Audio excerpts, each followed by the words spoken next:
Welcome back, and today we are flying out the gold machine because the XP-50 got its airspawn removed and now planes like this actually become a little bit more playable. We are flying out the Stuka Ju-87 D-5 with of course the 20mm gun ports with way too much ammo. We have 1800 rounds in the MG151s and that's really the only thing that this plane really is good at. It has a lot of guns and it has an airspawn and that's literally it. It doesn't have much going for it, but being uncontested at the start of the game, being able to force head-ons with essentially everyone, and not really having to care about your life whatsoever because your plane doesn't have any performance to begin with, makes it, well, not really a menace, because at the end of the day, all they really need to do is have a little bit of speed, dodge the head-on, and straight up eat your ass. And it's really just that simple. Now here we have a Key-44 that's coming in, and he is looking to get a free kill on the Stuka, and that's what he will get, because the Key-44 is one of the best performing planes you will find in this bracket.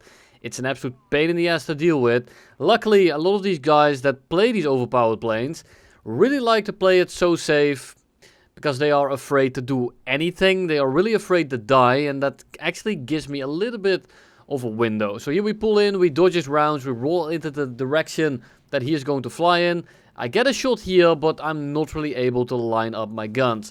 I'm going pretty slow already. I'm going back to 340 kilometers an hour. I miss all of my shots because he's just going way too fast. And then he flies away. He doesn't even try to go vertical. He doesn't try to turn with me. He is absolutely petrified. And of course, I'm going to let him know that I know, to kind of taunt him into doing something. The game is essentially over. And then you just have to be aggressive. You cannot not take this head on, because if I don't take this head on, I die. He decides to neck-G into my guns and gets turned into spare parts. And then the next game, we fly straight in. We take a head-on with a P-51C. We only get some hits in, and I'm kind of forced to take this, because if I don't, he's going to be on my 6, and I don't want people on my 6. I need people to be in front of me so I can actually gun them down. Same thing here. We have to recommit, and now I have, well, no engine and a lot of guys in front of me, and I'll show you that even without an engine it doesn't really matter. The only thing that does change is that you can be even more aggressive because you're already dead to begin with. So we're just going head on with everyone. We get some hits, we get some crits, we take his wings off, we go on to the next guy, we push another head on, and people don't want to go head on with this thing because, well, it's not that known that the Stuka has this many guns, or at least not many people fly it anymore, not as much as they used to do.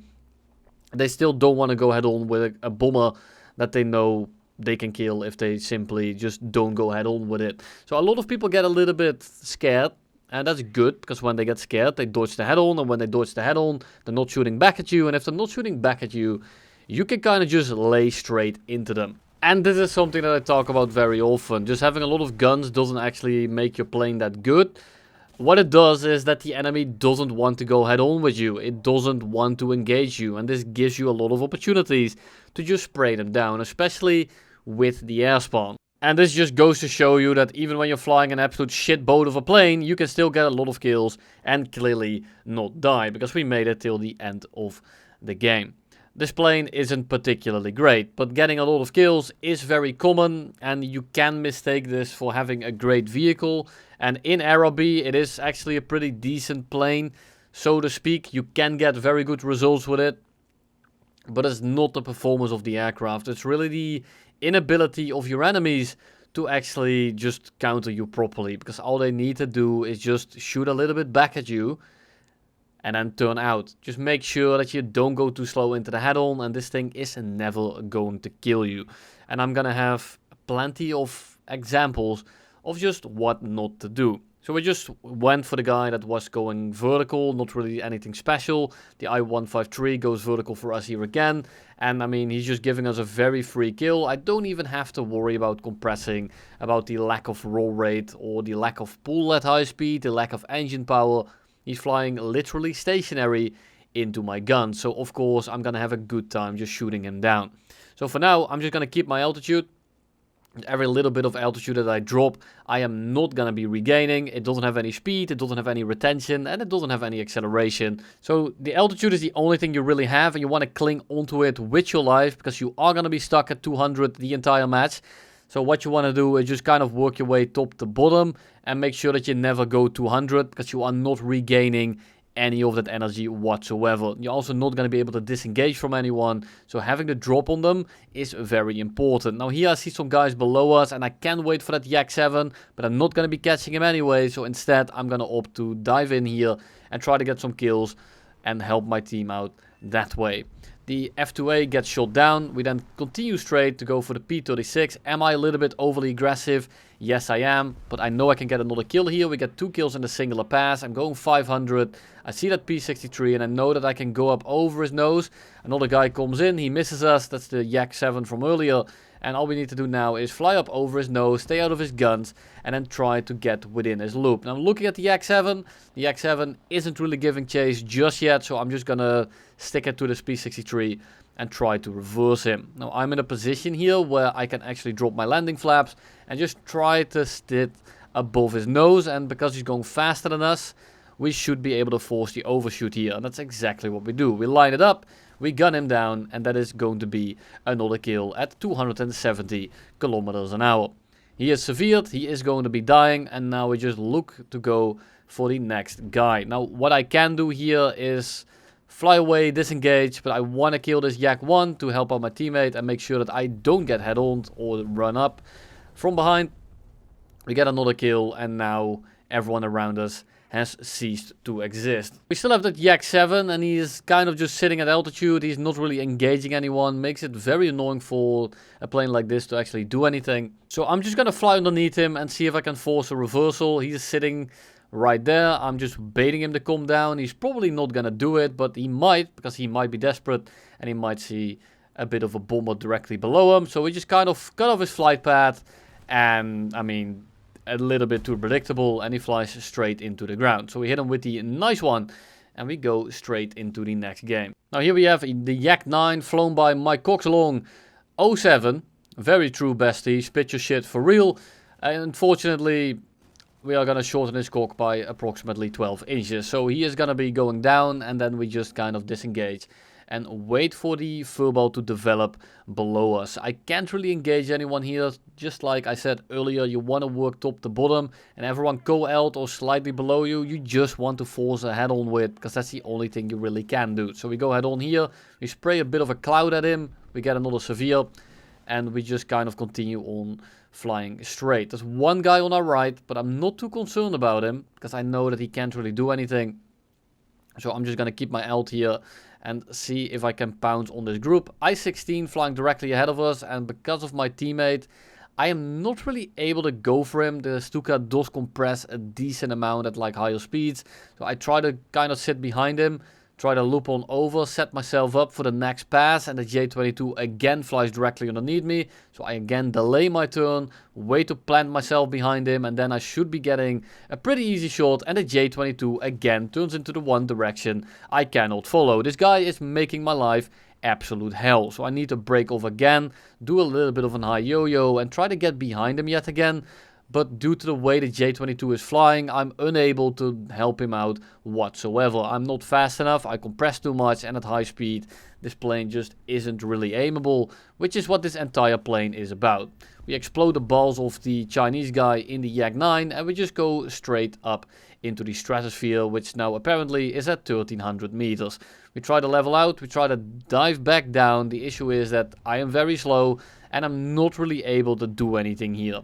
I stuck too long on the J-22, but I'm also on the clock. I try to keep him alive, because it's very important that I do keep him alive. I'm trying to gun that guy down, isn't really working out. We look away, he explodes, and now there's people behind us, there's people above us, and we're kind of just completely boxed in, and my team is entirely gone. So I'm going to try to get as many guys before I go down myself. So I try to kind of get out of the way of the P-38. We then turn back in, and now I'm really boxed in. They're literally everywhere, and I'm truly in the thick of it. So what I do here is kind of just bide my time and see if I can shoot some guys down before I go down myself. It's looking very bleak. I'm going 240. It is raw sewage, P-63 and an I-16. So we're going to use the terrain here to make sure that they can't shoot us down. At the start of the game, it's very easy to get some free kills in. There's B-18s, there's some other bombers, and you can very often just kind of sit behind them, lay a little bit of a nice blanket down, and you will probably explode them. The firepower is just so immense that you don't really have to worry about that ever. The issue is that because the guns are kind of mounted low, the guns don't fly that fast, the velocity is pretty low, as well as the fact that you are gonna be going 300 yourself. Kind of makes it weird to aim. It's not terrible, you can get used to it relatively quickly, but keep in mind that the velocity of you, your guns, and just the overall placement sometimes makes it a little bit harder to get used to, opposed to something like a 190 or perhaps a BF 109. Now I see a Key 44 at altitude. I do want to kill him first, but at the same time it doesn't really matter what I am facing, because at the end of the day they're all gonna kill me equally. So I'm just gonna go on straight for the J22 here, he's the highest, and then I want to continue on for the Key 44, that's dogfighting the CW21.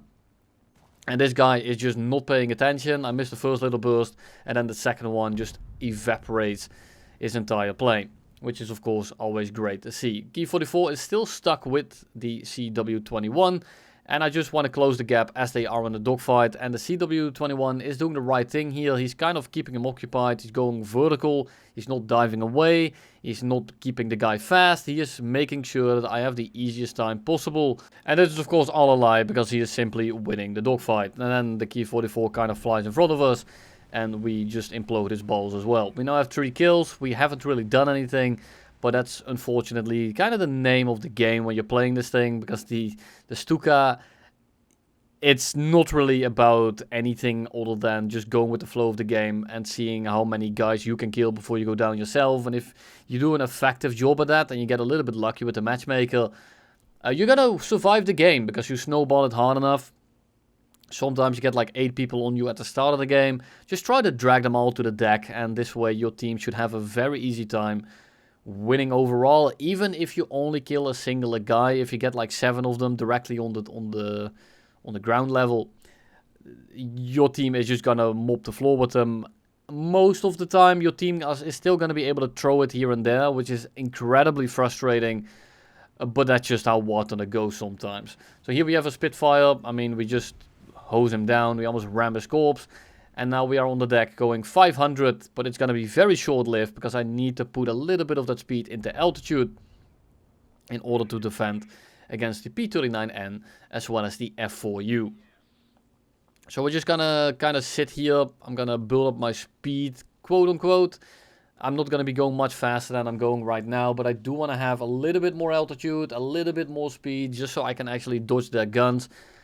But it's, in reality, it's going to last me 1, maybe 2 turns before I run out of energy. Now it all depends on how many of them are gonna go for me at the same time, because if 2 of them go on me, if I'm gonna get spit roasted, I'm gonna have a little bit of an issue.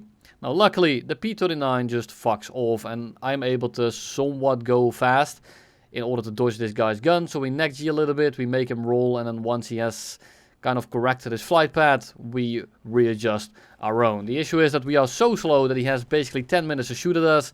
He flies directly in front of me. I'm able to shoot at him, but we only get a hit. We do shoot something off, but it seems to be the gear lag and a singular flap. And I'm instantly out of energy. Now I'm trying to stay as close to him as possible, but he's going into a bit of a raid. And there is no way in hell I'm ever going to be killing him, so we simply break off. Is this a bad thing? Yes, he's now above me, he's fast, I have no altitude or speed left whatsoever, but getting stuck there, going 200 behind him, is just asking him to kill me. So I'm gonna try to stay below him, try to stay on the deck, but he is not gonna be biting instantly, and he's actually waiting for me to be in a favorable position, which is a little bit annoying, because now he gets the freest shot imaginable, so we kind of just wiggle around. He tries to stay behind us, and I just don't have the energy to capitalize on his flying. It doesn't really matter what he does. He's making not the best approaches, but it doesn't really matter because I am in the Stuka. Now, I have a teammate coming in, and I'm gonna just stick it out. I'm gonna try to stay near him. He gets hit once, he is damaged a little bit again, but I'm going 180. I'm very heavy, I'm very slow, I'm overheating, I'm damaged. It's just not looking all too great. So I'm just gonna try to stay close to him so that he either goes for me and gives the shot to my teammate, or my teammate just kind of lures him into my guns, and then we can win that way. And that's exactly what ends up happening. He flies directly in front of us, we implode his plane, And that is going to be all I have for you today. Thank you all for watching. Sorry for the a little bit more still upload. I've been very busy with work as well as a relationship. So I've been looking at real life a little bit more than my computer these last few weeks. Thank you all for watching, and you'll see me in the next one.